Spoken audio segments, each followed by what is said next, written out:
Hello दोस्तों, आप सभी कैसे हैं। उम्मीद करता हूँ आप सभी बहुत ही अच्छे होंगे। यदि आप भी चाहते हैं कि आपका मैथ में 70 में 70 नंबर आए तो हमारे चैनल पर नए हैं तो सब्सक्राइब कर दीजिएगा, क्योंकि मैं आप सभी को गारंटी के साथ कह रहा हूँ कि मैं आपको मैथ में 70 में 70 नंबर दिलाऊंगा। बस आपको विश्वास कर मेरे चैनल से पढ़ाई करना है। यदि आपको विश्वास है मेरे पर तो मेरे चैनल को सब्सक्राइब करिए और मेरे चैनल से पढ़ाई करिए। मैं आपको गारंटी के साथ कह रहा हूँ कि मैं आपको मैथ में 70 में 70 नंबर दिलाऊंगा। अभी तो केवल हम अपना सिलेबस कंप्लीट कर रहे हैं। जब हमारा सिलेबस हो जाएगा उसके बाद मैं आपको हर एक चैप्टर से वेरी इंपॉर्टेंट क्वेश्चन बताऊंगा, जो हमारे 2025 के बोर्ड एग्जाम में आने का बहुत ही ज़्यादा चांसेस रहता है। तो मैं वैसे इंपॉर्टेंट क्वेश्चन कराऊंगा। उसके बाद जब हमारे पास इंपॉर्टेंट क्वेश्चन हो जाएगा तब मैं आपको कम से कम 15 से 20 मॉडल पेपर कराऊंगा, जिससे आपकी मैथ की पूरी फुल तैयारी हो सके और आपका मैथ में कम से कम 65 से ऊपर, मतलब 65 प्लस में नंबर आए। तो अब आइए, अब हम जानते हैं कि आज किस वीडियो में क्या पढ़ेंगे। आज की इस वीडियो में हम पढ़ेंगे क्लास 10th मैथ, जो हमारा चौथा नंबर चैप्टर है द्विघात समीकरण, उसका प्रश्नावली नंबर 4.2 का प्रश्न संख्या दूसरा और प्रश्न संख्या तीसरे को सॉल्व करेंगे। प्रश्न संख्या दूसरे में हमें 2 सवाल हैं, क्योंकि हमें कह रहा है कि उदाहरण 1 में दी गई समस्याओं को सॉल्व कीजिए। तो उदाहरण संख्या जो हमारा पहला था उसमें 2 सवाल दिए गए थे, तो हमने यहाँ पर 1 सवाल लिखे गए हैं। जब इस सवाल को सॉल्व कर लेंगे तो उसके बाद मैं दूसरा सवाल लिखूंगा। तो हम पहले का उदाहरण संख्या पहले का पहला नंबर सवाल सॉल्व कर रहे हैं। तो ये देखिए, हमारे पास कह रहा है कि जॉन और जीवंती दोनों के पास कुल मिलाकर 45 कंचे हैं। दोनों में 5-5 कंचे खो देते हैं और अब उनके पास कंचों की संख्या का गुणनफल 124 है। तो आरंभ में उनके पास कितने कंचे थे। तो हमें इसमें बताना है कि आरंभ में उनके पास कितने कंचे थे। तो हमें जो क्वेश्चन में कहे उसको हम मान लेते हैं कि ये हमारे पास x है। तो यहाँ पर हम लिखेंगे माना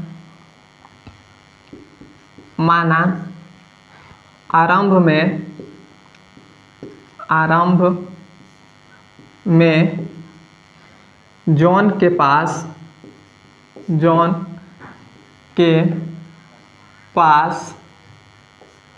x कंचे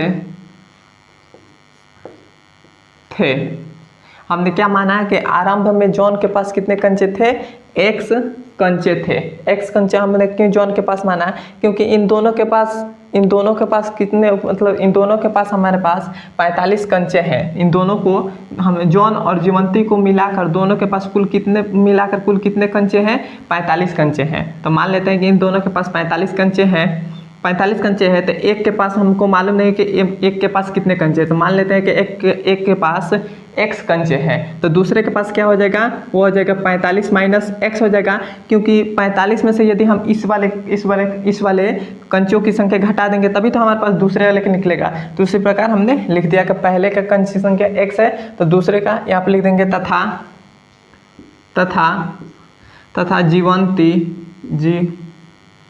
जीवंती के पास कंचों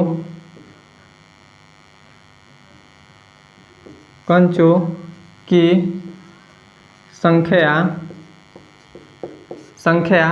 45 माइनस x है।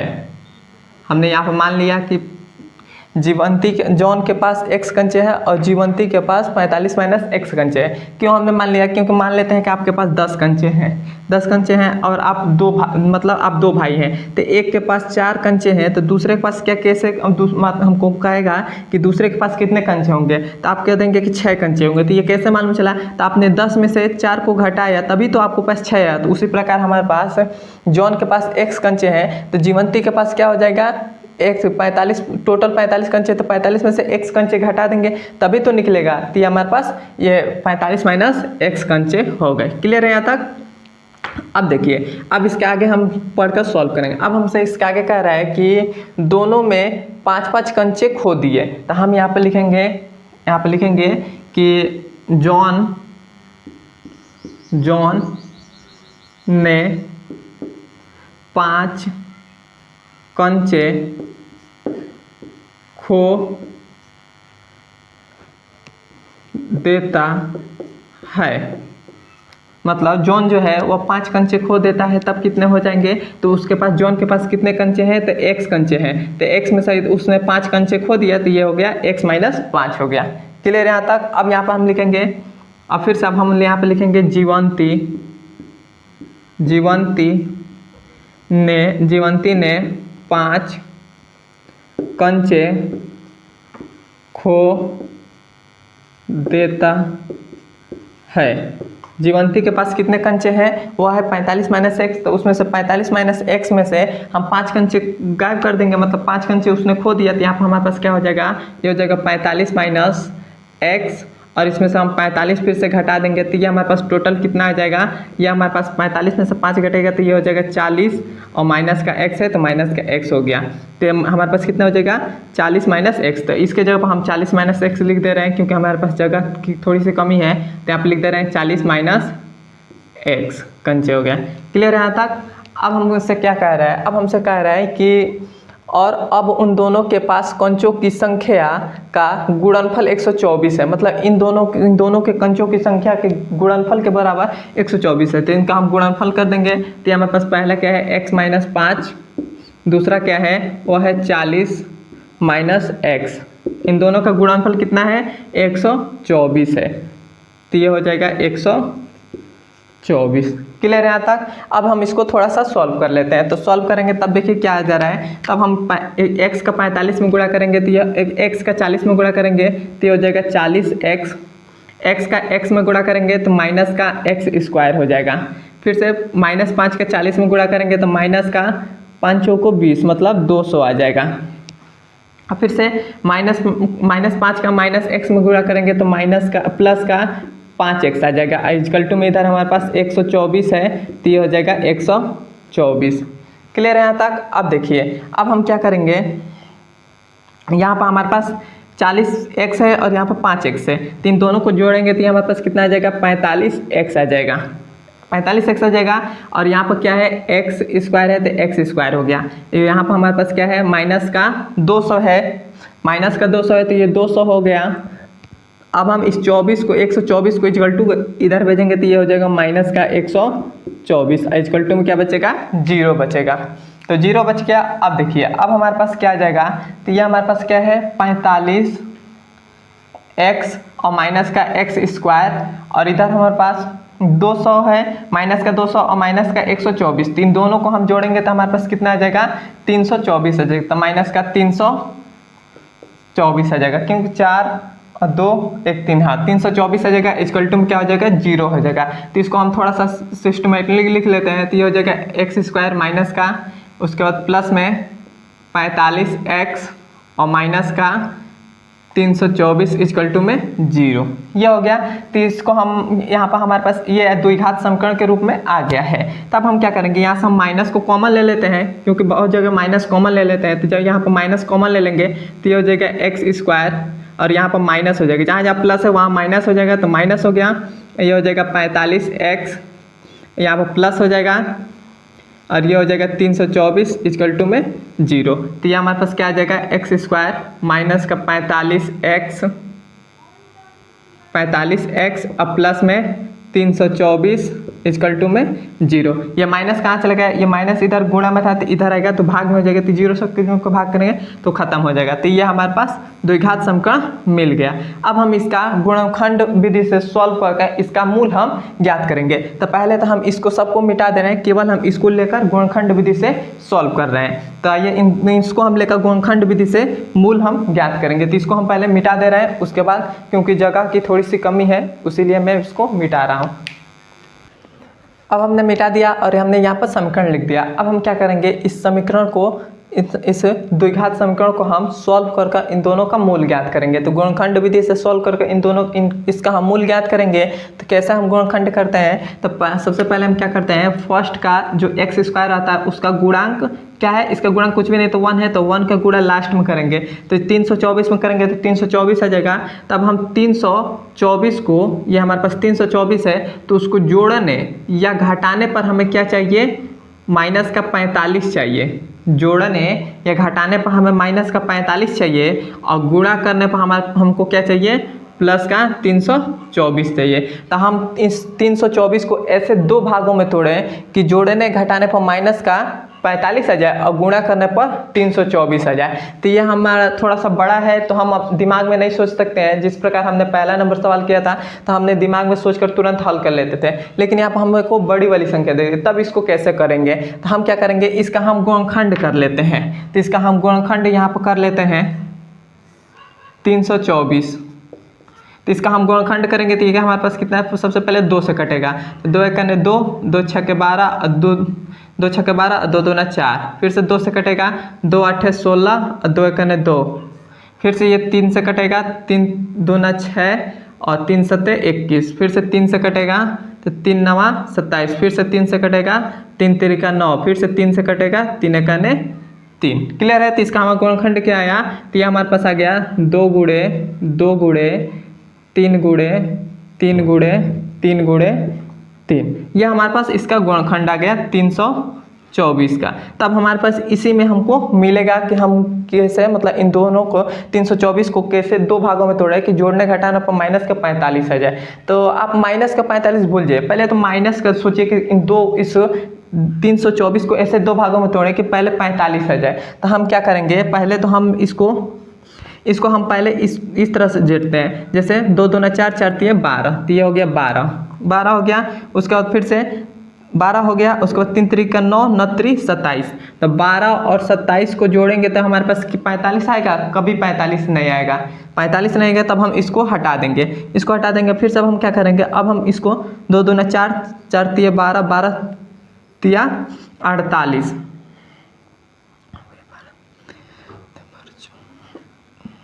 अब हम क्या करेंगे, अब हम इन चार का कॉम्बिनेशन लेंगे। तो 2 2 4 4 3 12 12 2 24 12 3 36। तो ये हो जाएगा 36 और ये हमारे पास 3 3 9।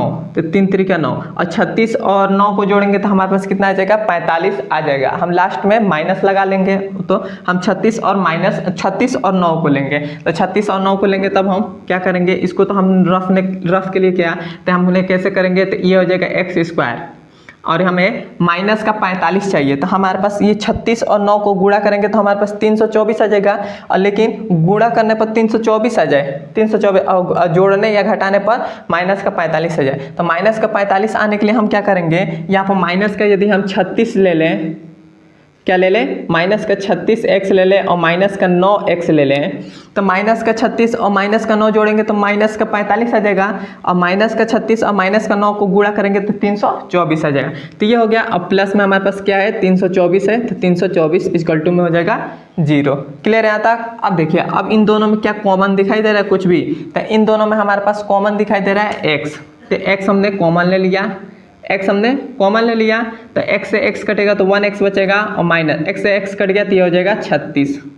अब हमारे पास यहाँ पर क्या इन दोनों में कॉमन क्या आ रहा है, तो पहले तो माइनस है तो माइनस हमने लगा दिया। इन दोनों में क्या कॉमन आ रहा है, तो 9 कॉमन है। तो 9 कॉमन ले लिए तो -9 से 9 कट जाएगा तो ये हो जाएगा x प्लस माइनस इसमें हम गुणा करेंगे, मतलब 324 में 9 से भाग देंगे तो हमारे पास ये आ जाएगा 36 और ये आ गया इक्वल टू में 0। ये हो गया। अब देखिए इन दोनों का हमारे पास कोष्ट में सेम आ रहा है तो इसको हम एक तरफ से लिख लेते हैं। तो ये हो जाएगा x माइनस 36 और एक कोष्ट में इसको लिख लेंगे x माइनस का 9 इक्वल टू में 0। तो इसको हम कैसे करेंगे, इन दोनों के बराबर में 0 रखेंगे तो ये हो जाएगा x माइनस 36 इक्वल टू में 0 और इसके भी बराबर में रख देंगे x माइनस 9 इक्वल टू में 0। तो यहाँ से हमारे पास x का मान क्या आ जाएगा, x का मान हमारे पास आ जाएगा इस -36 को इक्वल टू किधर भेजेंगे तो प्लस का 36 हो जाएगा। तो पहला हमारे पास मूल क्या आ गया, x का मान 36 आ गया और दूसरे x का मान क्या आ जाएगा, -9 को इक्वल टू किधर भेजेंगे तो प्लस का 9 हो जाएगा। तो हमारे पास दूसरा मूल आ गया और यही हमारा आंसर हो जाएगा। क्लियर है यहाँ तक। अब हमने उदाहरण संख्या पहले का हमने पहला नंबर सवाल सॉल्व कर लिया। अब हम चलते हैं इसके दूसरे नंबर सवाल पर। यह हमारे पास उदाहरण संख्या दूसरे का दूसरा नंबर सवाल है। यह हमसे कह रहा है कि एक कुटीर उद्योग एक दिन में कुछ खिलौने निर्माण करता है। प्रत्येक खिलौने का मूल्य रुपयों में 55 में से एक दिन में निर्माण किए गए खिलौने की संख्या को घटाने से प्राप्त संख्या के बराबर है, तो किसी एक दिन में कुल निर्माण लागत 750 रुपये थी, तो उस दिन निर्माण किए गए खिलौने की संख्या बताइए। तो यहाँ पर इस क्वेश्चन में हमें एक बात बहुत खास दिया है। वो खास कौन सी बात दिया है? देखिए, इसमें हमें कह रहा है कि प्रत्येक खिलौने का मूल्य रुपयों में 55 में से यहाँ पर देखिए कह रहा है कि 55 में से एक दिन में निर्माण किए गए खिलौने की संख्या को घटाने से प्राप्त संख्या के बराबर है। प्राप्त संख्या के बराबर है, तो पहले तो हमें एक दिन में जितने खिलौने निर्माण होते हैं उसके हमें मालूम होना चाहिए कि इतने निर्माण होते हैं। तो हमें वो मालूम नहीं है, तो हम पहले वो मालूम करेंगे कि एक दिन में निर्माण खिलौने की संख्या क्या है, x है। तो यहाँ पर हम लिखेंगे माना, यहाँ पर लिखेंगे माना हमें लिखेंगे कि एक दिन में निर्माण खिलौने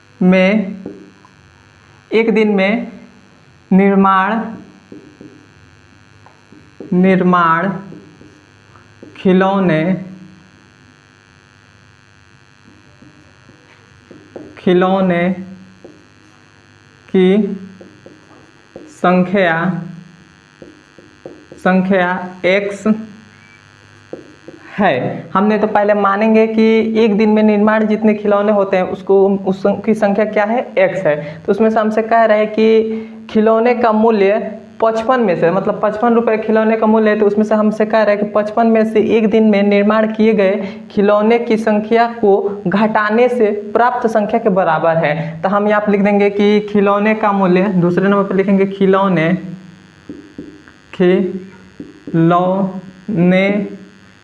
का मूल्य क्या हो जाएगा, 55 माइनस x होगा।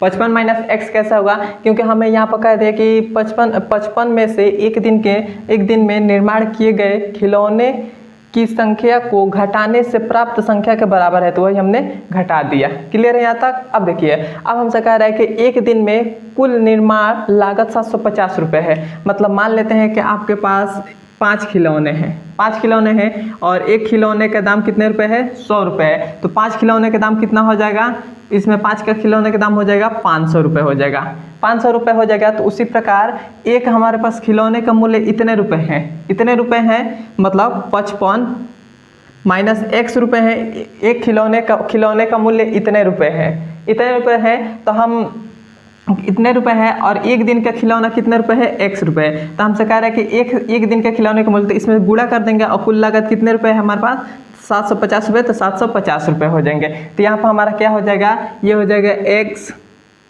इस ब्रैकेट में हो जाएगा 55 माइनस x इक्वल टू क्या, कितने लागत है, 750 रुपये। तो ये हो जाएगा 750 रुपये। गुणा कर दिए तो निकल गया।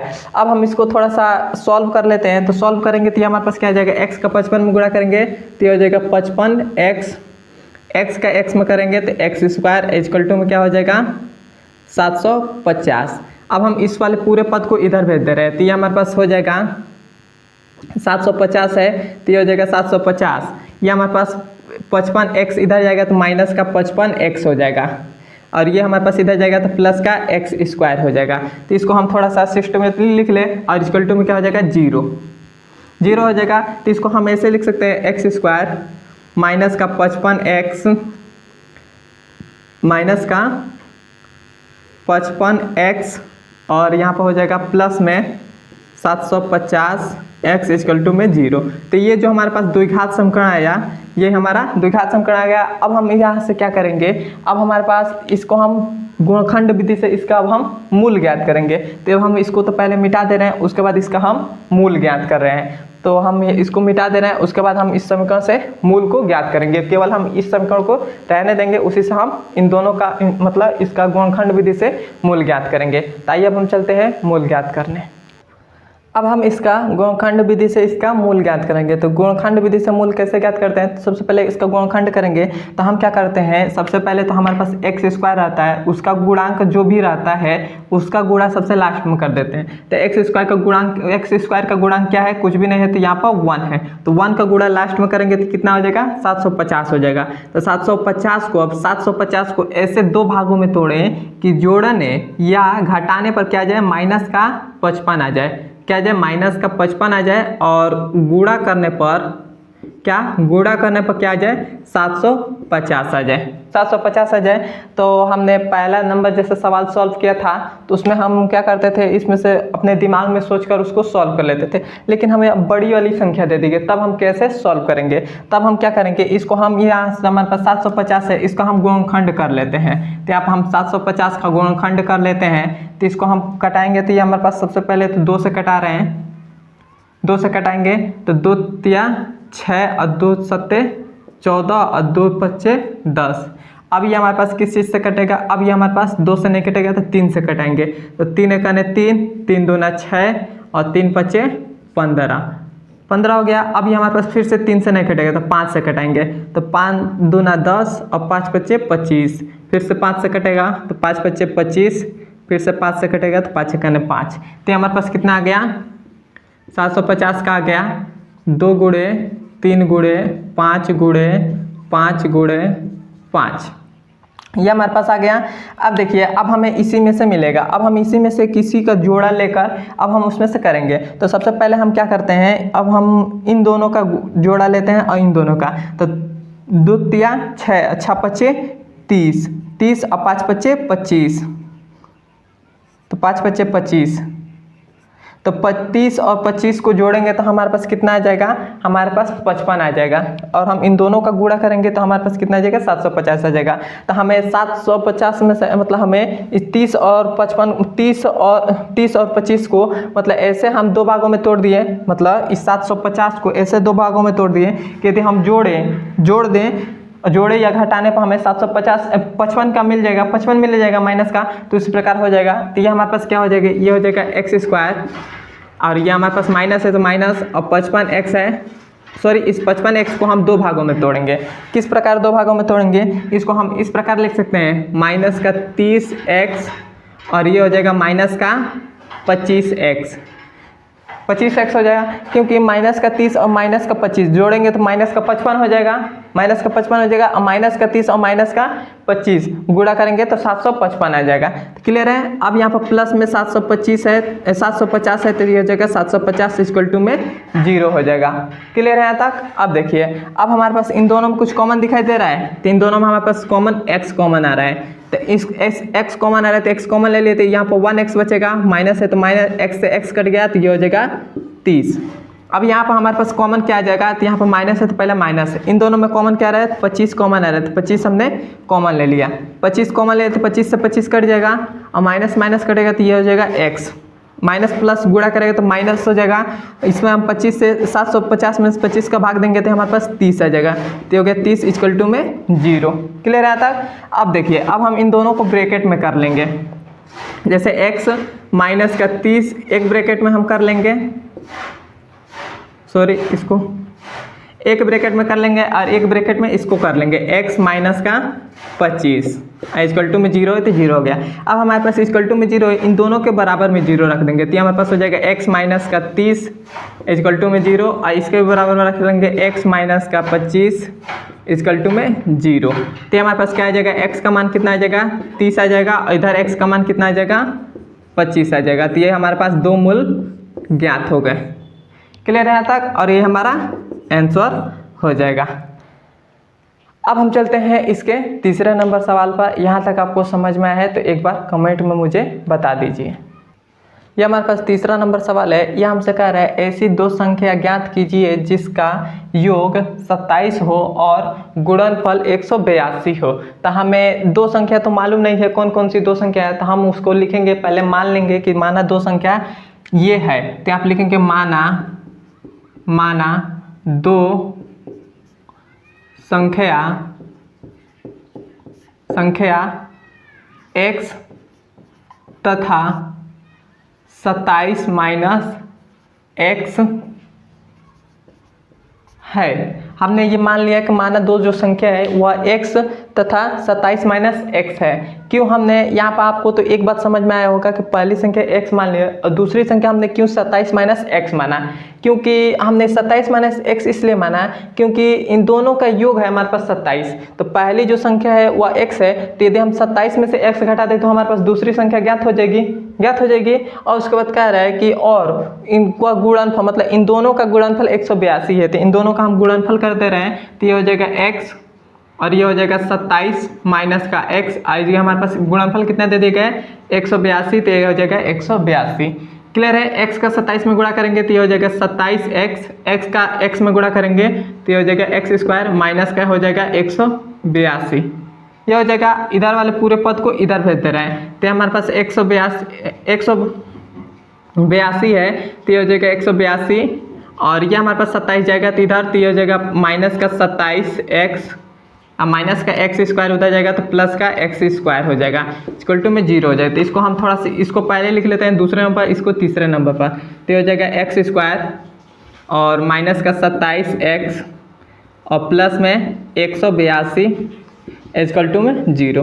तो ये हमारे पास जब द्विघात समीकरण आ गया तब हम इसका अब हम गुणनखंड कर ऐसी दो संख्या ज्ञात करेंगे, तो हम इसका गुणनखंड कर दे रहे हैं। तो गुणनखंड हम कैसे करेंगे, तो हमारे पास सबसे पहले हम क्या करते हैं, फर्स्ट का लास्ट में गुणा करते हैं। तो फर्स्ट मतलब x स्क्वायर का गुणांक हमारे पास क्या है, कुछ भी नहीं तो 1 है, तो इस 1 का गुणा सबसे लास्ट में करेंगे, तो लास्ट में करेंगे तो 182 आ जाएगा। अब हम इस 182 को ऐसे दो भागों में तोड़ें कि जोड़ने या घटाने पर माइनस का 27 आ जाए, क्या आ जाए माइनस का 27 आ जाए और गुणा करने पर 182 आ जाए, तो हो जाएगा 182। तब हम कैसे दो भागों में तोड़ें, तो हमारे पास ये 182 को कैसे दो भागों में तोड़ें, तो हम इसका गुणनखंड कर लेते हैं। तो इसका गुणनखंड कर लेंगे तो 182 हो जाएगा, 2 9 18, 2 1 2। अब ये कितने से कटेगा, ये हमारे पास 7 से कटेगा, तो हो जाएगा 7 1 7 और 2 बच गया तो 7 3 21 हो गया। अब हमारे पास 13 आ गया, तो 13 एक अपने आप से कटता है, तो ये हो जाएगा 13 13। तो इसका गुणनखंड क्या आ गया, ये हो गया 182 का गुणनखंड 2 गुणे 7 गुणे 13। तो यदि हम इन दोनों का कॉम्बिनेशन बनाए तो 7 दूना 14, तो 14 और 13 और 14 और 13 को जोड़ेंगे तो हमारे पास कितना आ जाएगा 27 आ जाएगा। तब हम 14 और 13 लेंगे, तो कैसे हम लिखेंगे, तो हमारे पास x स्क्वायर है तो ये हो जाएगा x स्क्वायर। अब हम यहाँ पर क्या लिखेंगे, हमें माइनस का 27 चाहिए, तो यदि हम माइनस का 14x ले लें और माइनस का 13x ले लें, माइनस का 14 और माइनस का 13 जोड़ेंगे तो कितना हो जाएगा माइनस का 27 हो जाएगा। क्लियर है यहाँ तक। अब हमारे पास प्लस में 182 है, तो 182 इक्वल टू में 0 हो जाएगा। इन दोनों में हमारे पास क्या कॉमन आ रहा है, तो x कॉमन है, तो x कॉमन ले लेंगे, x से x कट गया तो हो जाएगा माइनस, x से x कट गया तो हो जाएगा 14 और यहाँ पर माइनस का क्या कॉमन आ रहा है, तो माइनस का 13 कॉमन आ रहा है, तो माइनस का 13 कॉमन ले लिया, माइनस 13 से 13 कट गया तो x बचेगा प्लस 182 में से यहाँ प्लस नहीं रहेगा, प्लस माइनस गुणा करेगा तो माइनस हो जाएगा और 182 में 13 से भाग देंगे तो ये हमारे पास आ जाएगा 14 इक्वल टू में 0 आ जाएगा। ये ब्रैकेट में हमारे पास सेम आ गए हैं, तो इसको एक ब्रैकेट में लिख लेते हैं, तो हो जाएगा x माइनस का 14 और इसको एक ब्रैकेट में लिख लेते हैं, तो हो जाएगा x माइनस का 13 इक्वल टू में 0। क्लियर है। तब देखिए x माइनस का 14 और बराबर में 0, मतलब इन दोनों के बराबर में हम 0 रखेंगे, तो इसके बराबर में 0 रख दिया, अब हम इसके बराबर में 0 रखेंगे, तो ये हो जाएगा x माइनस 13 इक्वल टू में 0। तो ये हो जाएगा x बराबर क्या आ जाएगा 14 और इधर x बराबर 13 आ जाएगा और ये हमारा आंसर आ जाएगा। क्लियर है यहाँ तक आपको समझ में आया है तो कमेंट में बताइए, और हमारे चैनल पर नए हैं तो सब्सक्राइब कर दीजिएगा, और वीडियो आपको कैसा लगा है कमेंट में ज़रूर बताइएगा। अब हम कल से इसके आगे को सवाल को सॉल्व करेंगे। अब हम मिलते हैं इसके अगले नंबर वीडियो में। धन्यवाद।